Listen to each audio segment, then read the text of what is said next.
The moment I entered the grand ballroom of the Evergreen Resort, regret pressed against me like humidity before a storm. For the air itself seemed too heavy with glitter and expectation, the chandeliers spilling diamond light across marble floors polished to a mirror, the walls alive with murmured conversations where power and money moved unseen beneath every syllable, and I knew I had stepped into a space where the ghosts of my past would recognize me even if I wished to remain invisible. Michael's hand anchored me at the small of my back, his presence steady, quiet, protective, reminding me to breathe, while my own pulse seemed to thunder in my ears.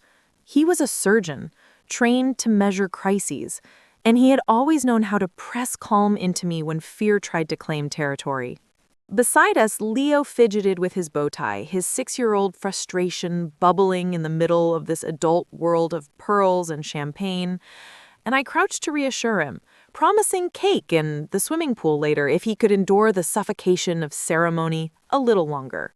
Rising again, I felt the crowd shift and open as if unseen hands parted it, and there, framed by the arc of laughter, her head tilted in the same way I remembered from girlhood, stood Grace, radiant in a bridal gown, glass raised, my sister who had not spoken my name in 11 years.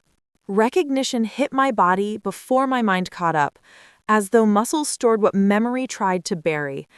And in that instant, the walls of the room seemed to lean inward, pressing me back into the night of exile when I had stood in rain with a suitcase, turned out and told I was ungrateful, unwelcome, a failure.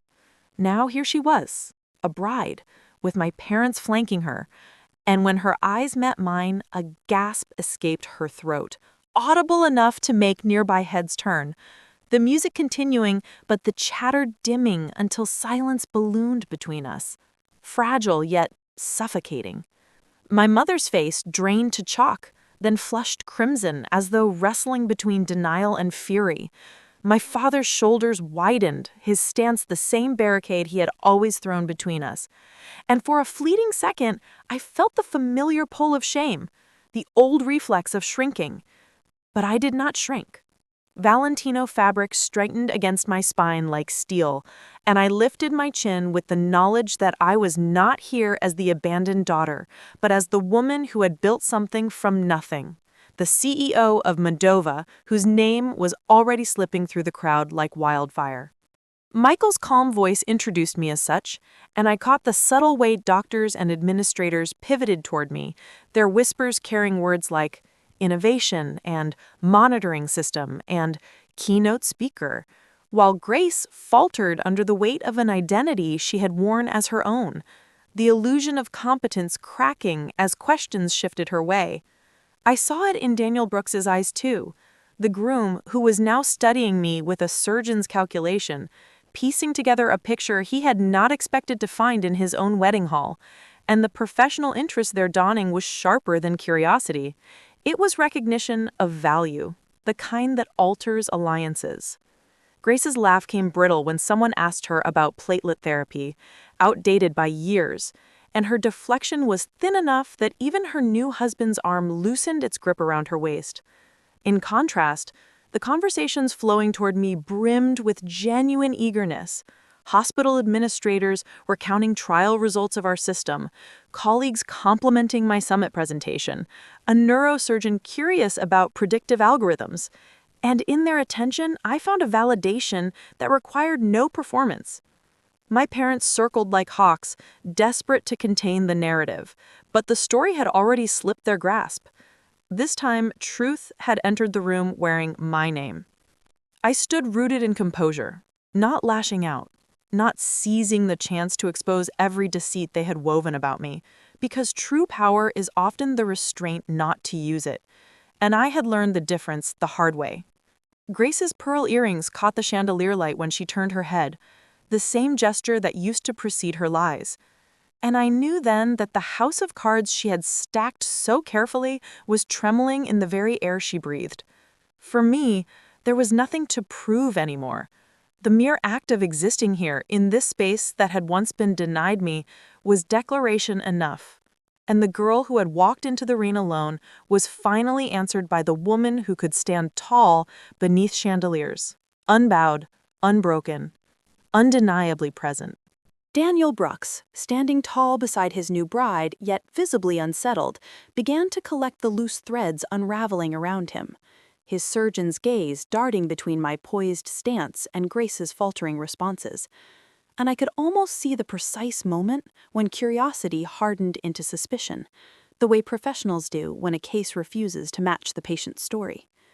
My father, unwilling to let silence carry its dangerous weight, advanced toward me with the same thunder that once sent me scurrying to answer phones or stock shelves at the family clinic, his voice pitched low but sharpened to wound as he commanded me to leave, claiming I was ruining Grace's perfect day. Yet Michael, never rattled, stepped into that space with the authority of both surgeon and partner, reminding the room of my accomplishments, anchoring my name to verifiable facts, keynote speeches, patents, hospitals adopting my system across multiple states, and the effect was electric, for these were not claims but evidence, and evidence commands respect even from skeptics. I watched Grace attempt to mask her growing desperation with charm, deploying practiced smiles that had once been her shield. But charm does not survive scrutiny, and the questions now flowed from people who knew their field too well. When she mentioned platelet therapies, a doctor corrected her, noting how that approach had been outdated for years. And the faint tremor in Daniel's jawline told me he heard more than her words. He heard their falsity. My mother, ever the conductor of appearances, leaned into nearby guests with manufactured anecdotes, painting me as jealous and attention-seeking, a narrative rehearsed so long it slid off her tongue like instinct. But I saw how her words landed in this audience of colleagues who had just heard my name associated with innovation that had reduced readmissions by measurable percentages, and I realized the spell she had relied on all her life was broken the moment facts entered the air. Meanwhile, the professionals around me leaned closer, intrigued, eager to ask about predictive algorithms and trial results, their interest genuine, their recognition a quiet storm building in Grace's shadow. And I felt a strange mixture of vindication and sadness, for the sister I had once loved was now unraveling under the weight of a story she had built on borrowed foundations. Daniel's hand, once firmly curved around her waist, drifted away almost imperceptibly, and that inch of space between them spoke volumes, the first fracture in the image she had curated. I realized then that I did not need to expose every lie they had told, for the truth was already breathing on its own, carried by whispers moving faster than I could. My parents circled like watchful predators, eyes flicking with panic, but they could not cage the narrative anymore, not when hospital administrators were already requesting my card, not when colleagues were recalling my summit presentation, not when my name had become synonymous with progress in a field that cared more about results than reputations.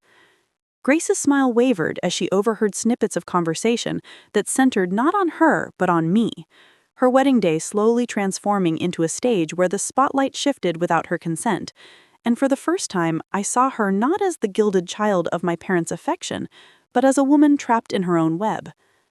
And as I stood in the center of that glittering ballroom, I understood something profound. Vengeance was unnecessary, because the simple act of being seen for who I truly was dismantled every falsehood more effectively than confrontation ever could. The whispers swelled, the lines of allegiance shifted, and my father's words, meant to intimidate, fell into the void between us, powerless against the solid weight of truth. When Leo tugged at my hand asking for cake, his innocence cut through the tension like a bell tolling for reality, reminding me that my duty was not to wage war against the ghosts of my past, but to guard the future I had built, one in which my son would never know the corrosive bite of being told he was not enough. And so, though my family seethed and scrambled to salvage Grace's fragile mask, I chose dignity over spectacle, standing calm and silent as the storm of whispers redefined the room, knowing that sometimes the most powerful statement is not what you say, but what you refuse to say, and the quiet composure of walking away whole can echo louder than any public declaration. In the weeks that followed the wedding, the echoes of that night clung to the corners of my mind like dust you think you've wiped away but still glitters under certain light. And though I returned to my office, to contracts and projections, and the familiar hum of building something real, the past had a way of tapping at the glass when I least expected it. One morning, my assistant announced that Dr. Daniel Brooks had arrived without an appointment, and when he entered, shoulders hunched, tie slightly askew, eyes ringed by sleeplessness, I recognized a man who had been living beside a lie and had finally begun to see it for what it was. He confessed in halting sentences that Grace had never been the woman she claimed, that she had fabricated her Stanford degree, that she had never run our family clinic but merely worked as its receptionist.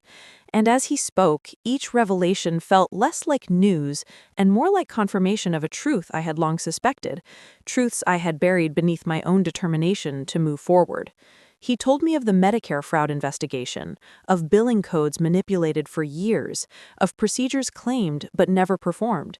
And though part of me recoiled at the sheer audacity, another part felt the dull, unsurprised ache of recognition. Because deceit had always been the family currency, traded at the expense of trust. Daniel's words carried not just betrayal, but the guilt of complicity, the awareness that he had married into a family of facades and had, for a time, believed them. He asked if I would join him in tearing it all down, in accelerating the investigation that already gathered momentum. And though temptation whispered in my ear, I found a stillness deeper than revenge. I realized that my very existence, the life I had carved out of exile and hunger and bone-deep exhaustion, was already their punishment, a mirror reflecting everything they had tried to erase. And so I told him I would give investigators only what I had, copies of records from when I had worked at the clinic, nothing more, nothing less, because facts are neutral and powerful enough without anger clinging to them. Grace's calls began to arrive soon after, first voicemails dripping with desperation, then threats meant to unsteady me, and finally apologies veined with sorrow. But I pressed delete each time, not out of cruelty, but because my silence was the boundary she had never respected, the line that now protected my peace. I remembered the ramen dinners that kept me alive in the years after my exile, the nights when exhaustion blurred the words in my textbooks, the humiliation of couch surfing and begging professors for extensions, and I knew those crucibles had forged a resilience my parents could never understand, because resilience cannot be inherited, it must be earned in the furnace of survival. When Michael asked me one evening if I intended to join the investigation more directly, I looked at our son sprawled across the carpet, building towers out of blocks, and answered with certainty, no, because their downfall was theirs to own, not mine to orchestrate. For the first time in years, I felt unshackled, because the lies that had once defined me in their absence now collapsed under their own weight, and I no longer needed to prove or disprove anything. Their story about me dissolved the moment I stepped into that ballroom, and from then on, I belonged entirely to the life I had made, the company we had grown, the family that was mine by choice and not by blood.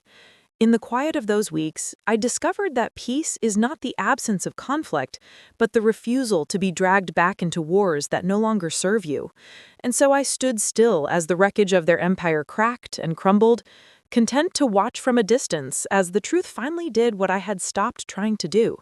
It set me free. 6 months later, the sharp edges of that night had softened into memory, like glass worn smooth by tides, and life resumed its steady rhythm, not with the perfection of stories tied neatly, but with the quiet, grounded satisfaction of truth. Moldova expanded into new hospital systems, numbers arriving each quarter like proof written in bold, while at home the garden filled with sunlight and the laughter of my son, his cape billowing as he ran between rows of peppers and tomatoes, a reminder that joy could be simple, rooted, unpretentious. Michael carried lemonade to us with the same hands that repaired hearts in surgical theaters, and when he caught my eyes over Leo's small head, I felt the unspoken truth of everything we had built, that family is not inherited, but chosen, watered, and tended like a garden until it flourishes. Then came Grace's letter, written on cream-colored stationery in careful script, confessing not with the old theatricality of her performances, but with the stripped-down vulnerability of someone who has finally seen the ruins of their own construction. She admitted she had believed our parents' narrative, that she had feared my independence, that she had thought cutting me off would secure her place, and for the first time in all these years, she did not ask for money or validation, only forgiveness she could not name directly. I held the letter without tears because sorrow had already been spent long ago, and instead I felt something closer to acknowledgement, as if the chapter had closed not with reconciliation, but with a punctuation mark of truth. I chose not to respond in fury or triumph, but in opportunity, sending her an application for an entry-level internship at Moldova, not as an olive branch, but as a doorway she could walk through if she truly wanted to rebuild, though I knew some bridges can never be the same once burned. Weeks later at a medical conference, I saw her again, not the bride gleaming in pearls, but a woman in pale blue scrubs among students learning coding certifications, her eyes brighter with determination than with performance, and when she noticed me across the hall, there was no gasp, no theatrics, only the briefest nod which I returned. It was not forgiveness, not reconciliation, but completion. The understanding that some relationships are not meant to continue, but to end in a quiet truth both parties can live with. That night, I signed the final paperwork for the Collins First-Generation Medical Scholarship, reclaiming my birth name not as burden, but as legacy, ensuring that 20 students without family support would never have to choose between hunger and education. At home, I returned to the garden where Leo knelt beside seedlings, his small hands pressing soil around fragile roots, and I explained how some plants cannot grow too close to others, how they need space to thrive. And when he asked, with childlike clarity, if people were like that too, I kissed his forehead and whispered yes. Through the kitchen window, Michael prepared dinner, moving with the ease of someone who has made a life in partnership rather than in competition. And in that moment, I knew that what we had built mattered more than anything my parents had tried to deny me. Grace might or might not step through the door I had left ajar. My parents might collapse under the weight of their own fraud and choices. But I was done carrying their storms, done needing their approval. The woman who once stood in the rain with nothing had now planted roots of her own, and those roots were strong, chosen, deliberate. Some weddings mark beginnings, but Grace's had marked my ending, the final release of expectation. And as the sun slanted gold across the yard, I felt the rare and liberating weight of closure.